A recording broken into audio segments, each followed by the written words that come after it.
Welcome to the General's Gentlemen. Ladies and gentlemen, hello and welcome back to Company of Heroes 2. We just spent a few minutes looking around this map, realizing how much detail there actually is out of the camera. There's a church in the background there, and you would normally never see that. So, kudos to the map makers. These are very detailed maps. They really are. Like, how cool does that look? Yeah. It's very scenic and about to be blown up by our players, unfortunately. Yeah. All that work into a map design and now we're going to have a war on it. Gotta love war. Alright, well, today we have something a little bit different. We're going to be casting a replay of one of our patrons. I believe this is one of his first online games. So we're going to be giving him a lot of feedback and advice. So here's Enigma. He's playing as the Wehrmacht, rather. His opponent will be Molo9292. He's going to be playing as our Soviets. I mean, props to Enigma for not going triple pioneers because... oh, I guess he's going clown car, so it sort of makes sense that he's going triple engineers. Okay, so... this is going to be like a very unusual game because not only is it Arnhem, which plays out very different to most maps, but also playing against the scout cars is very, very different. Generally, as long as you just don't overextend, you'll be fine. You know, you have an MG to sort of poke away at the scout cars, and if they go too deep, you Panzerfaust them. Yeah. This is a really good composition to deal with it. If they stick together, especially if it's inside of the church, it's going to be really hard for a clown car to actually close onto those garrisons, because it can end up taking a fair bit of damage, and then obviously you do have the Faust threat. So we'll see how it goes, see how this one plays out, but it's been a while since we've done one of these advice casts. I know everyone really enjoyed them when we did them, and it's been a while. They got a lot out of them, newer players, Company of Heroes 2. Yeah. Well, a lot of times what happens is when patrons back us, I mean, most people only do the $5 backing, which is, you need 10 for the replay, but most people just don't bother. We're like, hey, you know, do you want to cast this, do you want to send a replay? And they're like, don't worry about it. So, you know, that's fine. But, okay, so the M3, now one thing that you can do, I don't know if Enigma saw it, Pioneers have pretty good sight range, but you can hear the M3 coming. All vehicles in Company of Heroes 2 have an engine sound. M3, even despite being a scout car, you can hear it. And a distinctive sound as well. Yeah. You can actually, if you've played it enough, you can tell what's coming just based on how the engine sounds, which is cool. Yeah, so the Pioneers want to run straight for Grenadiers there. I think that's actually what he's doing here. But the moment you hear the noise of the M3, just try and blob up. Scout cars won't be able to deal with you if all your troops are clumped. Or rather not clumped, just they're concentrated together. Okay, it's only if you extend that you're vulnerable. Yeah, so what we saw there, the MG actually, you can reface the MG inside of the garrison preemptively. So what we should have seen Enigma do is reface the MG so it's already facing towards the scout car. No. This micro is real bad. Oh, that's so bad. So yeah, Molo should have backed that away straight away. You don't want to have to try and deal with the MG in that situation, especially when you don't even have the clown car portion of the clown car yet. Essentially it's just a car with combat. It's not very funny, is it? Yeah. I wouldn't pay $20 to go see that. Yeah. I mean, you just think it's the difference between, you know, driving around with a flamer looking for stuff to blow up, and, you know, driving around in a Commodore with 4 of your friends and running into an MG. Like, that doesn't sound like a fun time to me. Yeah, when people say hey, you want to go for a cruise, they don't mean, hey, do you want to drive into a HMG? That's not what they mean. This is a really good play here, Enigma. I mean, so far so good. He's getting the cutoff while getting his own fuel point connected.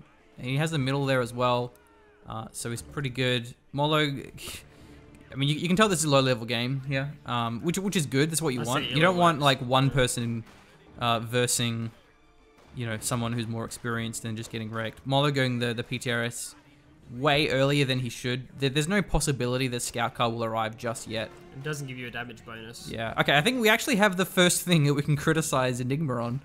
Basically, you got to look out for a lot of garrisons that have small amount of windows. So this one only has 2 windows. Didn't really matter there because he had 2 models left in his squad. But if you have 4 models in a squad and you go in a building that has a small amount of windows, it's just not worth it. Also, it's a wooden building, so it blows up pretty easily. You got to sort of look at buildings like this one as well. There's several buildings that on a lot of different maps that unless it's a HMG, you just don't want to go in them. That was a good bait though as well. Nice flank coming in with the Grenadiers to ensure the wipe, but also I'd say in that situation just leave the Grens there. There's more chance that the combat engineers stick around because they think they can get a wipe than there is the combat engineers trying to chase down your Grenadiers, if that makes sense. You could have just stayed where it is. Combat engineers are very weak, Yeah. so you know, if it's even numbers, your Grenadiers will always win unless they're in a beneficial cover position. That was a really nice rifle nade as well from Enigma, right on the corner of the house. That's where you want to go. It does matter where you threw the rifle nades. Shouldn't have backed away there. Because he's behind heavy cover, so that's a perfect engagement. And you know the fact that these are PTRS as well. PTRS are very bad versus infantry, or at least the penal PTRS are bad versus infantry. Guards are a little bit better. So that's a shame. Should have just stayed there. Got to sort of. It takes a bit of time to know what you can and can't beat. Yeah, but, especially when it's like you don't know what the unit upgrade is. Is that anti-infantry? Is that anti-vehicle? But either way, just given that he was behind heavy cover, he would have been okay. Now this is a good flank. Good flank. The problem though is the flame is probably going to force him off. You can't really stick around here. So you just gotta know when you're so heavily outnumbered, you just retreat. There's nothing good will come of this. You don't want to excessively model bleed, which is what we're going to be seeing here. So yeah, I mean, buying a little bit of time, it's really not worth it. You're just running the risk of losing the squad. Yeah, and the problem with the Maxim, it was very spread out because it wasn't behind cover. So only dropping one model, just not worth it. Had it been behind cover and clumped up, then the rifle nade would have been worth it. But not in this case. So now it's a bad garrison take. Yeah, they're doing it again. It's sort of... It's a little bit unintuitive because you normally think garrisons are better. Oh, and the Flamer as well is going to roast him. You got to make sure you don't stay in garrison because Flamers are so good versus garrisons. Yeah, he retreats out there now, so... Not losing squads, that's a positive. I like that. Oh, I actually killed the penals too. Yeah. Grab control looking pretty good. Worth picking that up, I think, the PDRS. The dream would be get it on Pioneers, but yeah, just sort of... Especially given the fact that he's going for a scout car, getting it on his Grens would be worth it just to steal it away. You don't want your opponent to have PTRS if you have a scout car. Nice. Does grab the PTRS. It's good to see. Oh wow. Oh, mortar. Interesting. It's a bit of a support weapon transition here from Molo, double Maxim. So the scout car is going to be all over this. But I criticize Molo on these retreats. Preemptive retreats are always better. You don't want to lose squads. If you don't take the best engagement, you know, like not an ideal retreat timing, it's better to retreat and then have something like this shot. Like this is a guaranteed wipe now because the 2-2 showed up. So if you retreat now, guaranteed it goes down. Yeah, this is pretty good. Going very aggressive. The only thing he has to worry about is the Maxim setting up. Trying to get the house. So I believe that's why Molo isn't retreating. So the Grens need to steal this house from the Maxim. But he may not actually get there in time. Yeah. Okay, might be microing the 2-2-2, but probably should have grabbed the house there. That's all right. Does force the mortar off. Unfortunately, the Maxim does secure the house. I mean, the 2-2-2 won't be able to displace the Maxim at this point. Should just be retreating this Grenadier squad. Okay, Rifle Nade's going to come through. It does a lot more damage than I thought it was. I guess it's given the side of it. Okay, this is actually really smart. Staying behind heavy cover forces the Maxim to choose between targets. This is actually going to trade really well. That was a very nicely microed engagement by Enigma. That's just perfectly placed heavy cover that does actually cover all 3 Grenadier models, and this Maxim's in some pretty serious trouble. Oh, got to watch his rear armor though on the scout car. Yeah, really. really. The Maxim will shred that if its rear armor's exposed. And even frontal armor, it's not that strong against machine guns. Okay, this wire is really weird as well. Well, I mean, it's actually kind of... Do we call this Archon Hawk wire? I was going to say it's a nice wire, except... Can you spot the problem, Blake? The Maxim is not actually covering... The one entrance. Yeah, the one path. He creates this beautiful wire, this gorgeous looking wire, and then... Okay, there we go. And then doesn't put his Maxim where the only path is exposed. Okay, so the Maxim's trying to set up. This is, of course, a shot blocker. It's fairly intuitive what isn't a shot blocker most of the time. Big, thick hedges, shot blocker. Small hedge, not a shot blocker. Houses, obviously, shot blocker. Fences, not so much. Yeah, most of the time, it's pretty obvious. Like, you look in this scenario, you know, could a machine gun fire through that clump of bushes? Probably not. Gonna fire in front of the bushes? Absolutely. And hopefully we'll get a retreat here from Enigma. So another Nice tip as well that you can do. Had the mortar actually gone down there, what you'd want to do is get the scout car, and there's the attack button. If you're using grid, it's Q. I think it's A if you're using classic hotkeys. And then you click on the support weapon, the mortar that's been decrewed, and then the autocannon on the scout car will destroy the weapon.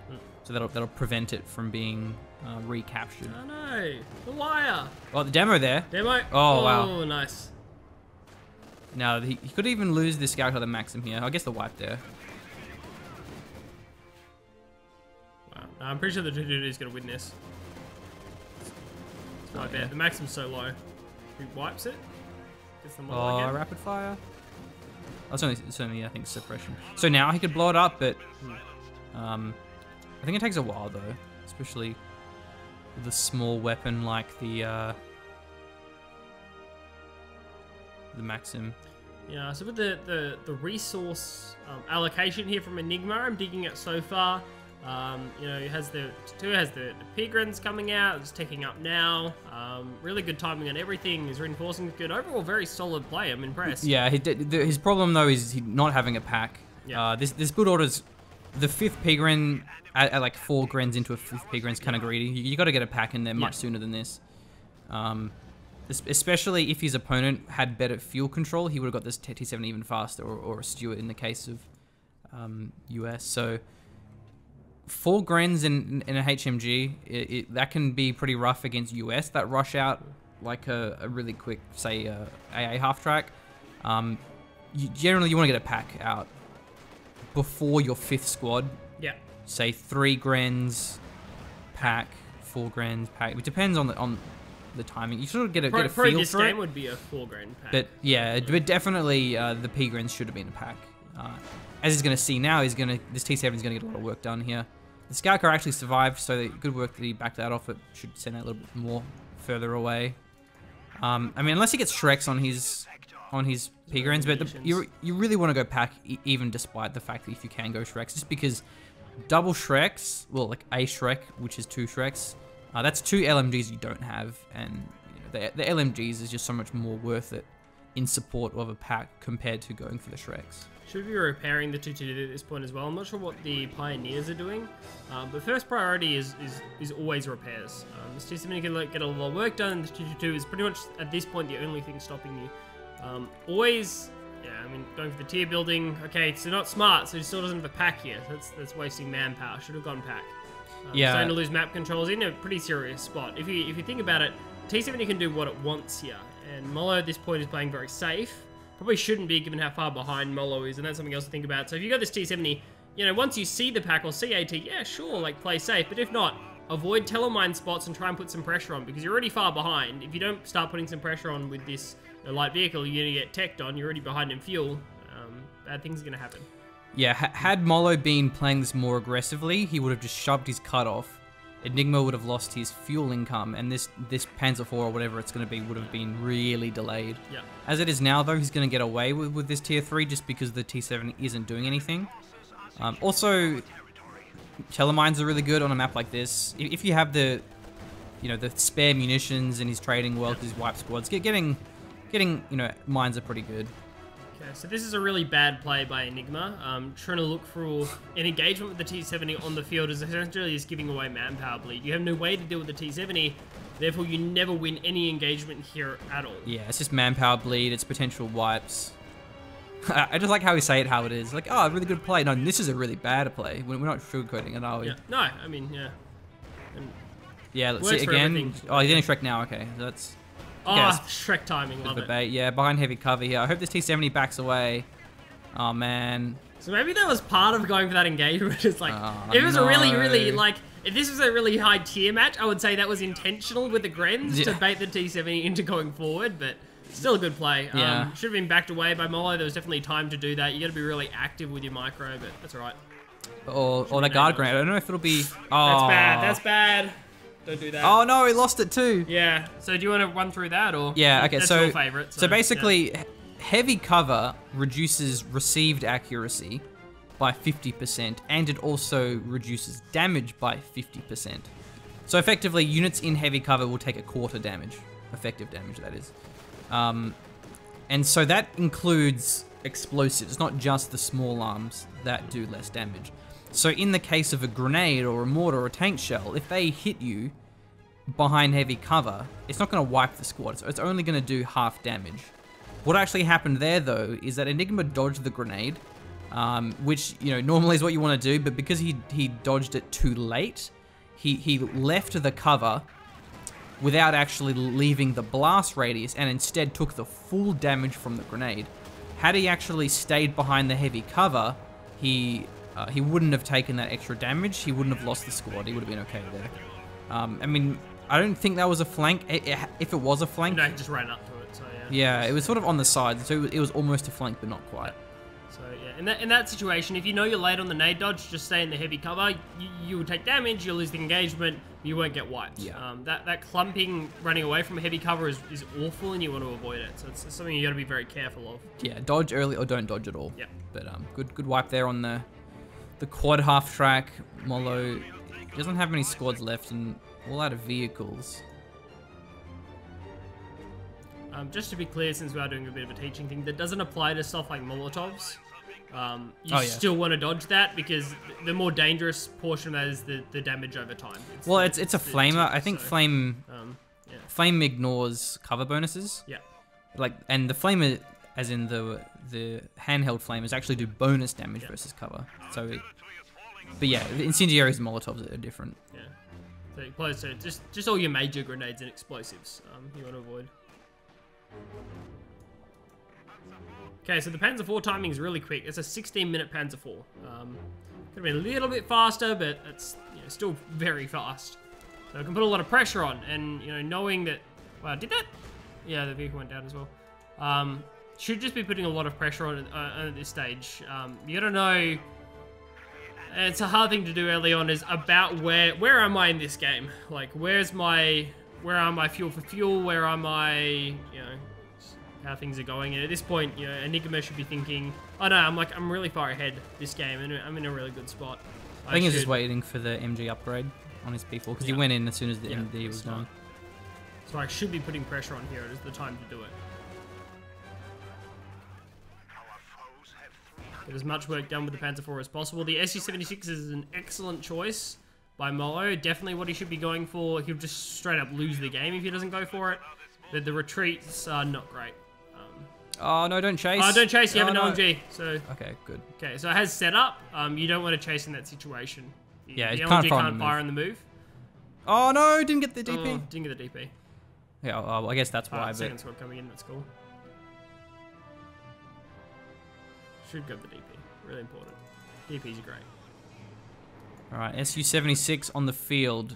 P4 can destroy that heads on, but not if the SU is kiting, has a little bit more range. Yeah, definitely should get that DP. Yeah, maybe doesn't know it's there. Grab it.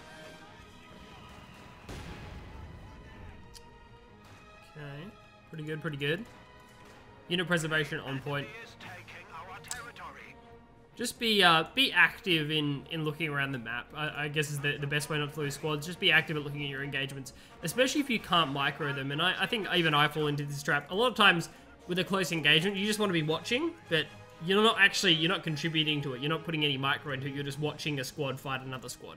So maybe you eventually have to retreat something there, but if you're not looking at an engagement for like a nade dodge, for example, or like a retreat timing, then you shouldn't be there. You should be looking all over the map or doing something else. Yes. Only be watching if there's a reason for you to be watching. Okay, so I think he must have understood the way the flamers work because he left the heavy cover, which was a good play to make. That's a good example there with the Grens against the combat engineer. There's no micro you can put into that engagement now, so you just shouldn't be doing anything. Oh, Panzer IV goes down. Yeah, that's unfortunate. Got tagged there by the AT grenade. PTRS has just got enough. I mean, he could have tried locking in a commander, so he has the Panzer Tactician, but might have just lost it anyway.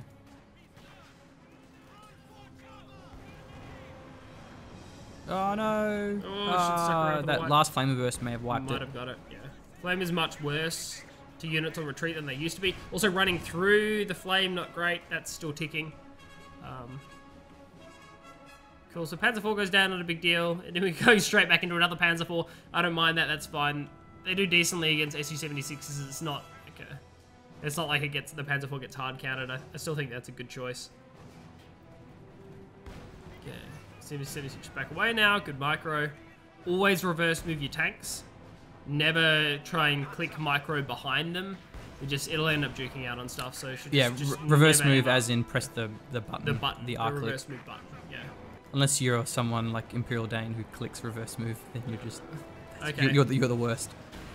So that might have even been what happened right Yeah. there. I'm pretty sure that is actually what happened there. You're trying to click behind and then it tried to path forward.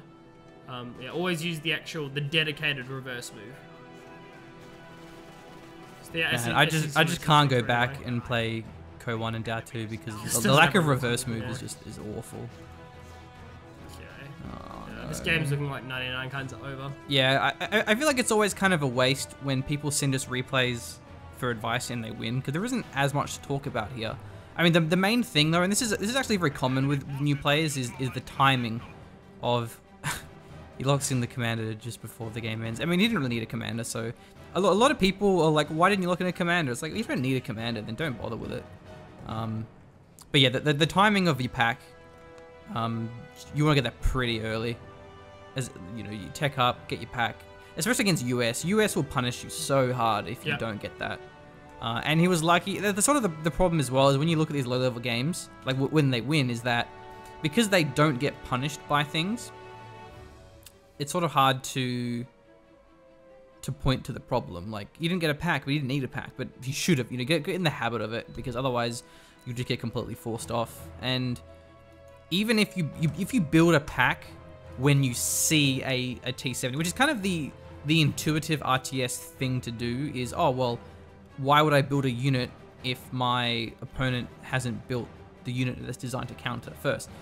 Because in Company of Heroes, momentum is so important because of the way that cutoffs work, because of the way that positions work, where you know, cover and garrisons make it very hard to get pushed off from key positions, and the timing of then you know get your own tank ASAP, and losing your cutoff will then delay that. Those things combined mean that you want to get that pack preemptively, or whatever other faction it is, getting that preemptive AT.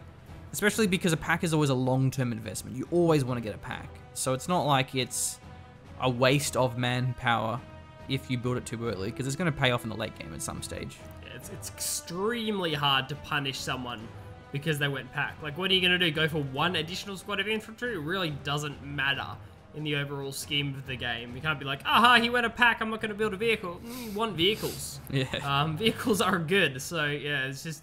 We never see that get punished, even at higher levels of play. Like, occasionally, like, someone will go for a way too early pack, but just the normal timing is, you know, get a few Grenadier squads and then just get the pack out. You don't get punished for that. Because if you don't have vehicles, you just lose to HMGs. Yeah. You need vehicles to force off HMGs and get vision and such, and, you know, that manpower bleed. Other than that, I mean, took some garrisons that were bad, just sort of get in the habit of, you look at the windows, and eventually you just memorize, you know, what are the good garrisons, what are the bad garrisons, but, you know, here you can see there's only one window, because it's not a double-story building, so that one doesn't count. One window there. Just so you maybe just familiarize yourself. I mean, two windows. Yeah. I can't think of much else to say. You play this one actually very well, and a lot better than Molo. Good retreats, just overall very solid gameplay. I mean, most of the core mechanics are definitely there. Timing and, you know, a few other parts of Company of Heroes 2 just come with time. Like I remember another thing. Sorry, that we said it. Is that walking into like T70s and stuff when he had no AT on the field. Oh, you mean the master bait? Yeah, don't do that. Yeah, you wanna don't do that. Not a good time. Definitely could have been a lot of wipes there, but yeah, you can. Hopefully that kind of showed like what could have happened had the T70 played aggressive. Could have been real bad. Yeah, it could have been a really bad time. He played like that, but yeah, GG. Thanks for sending the game in, and certainly appreciate Enigma support on Patreon. All our Patreon backers appreciate that. They allow us to keep the content flowing in.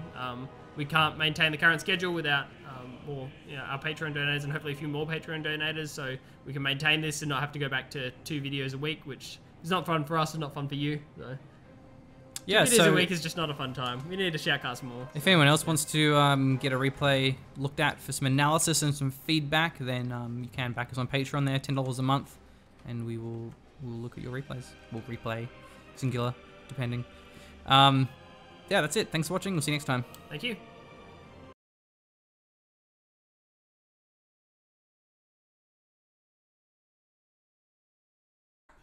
Oh no, don't. Skia. Man, you're pretty good at that though, actually. You're done, dog.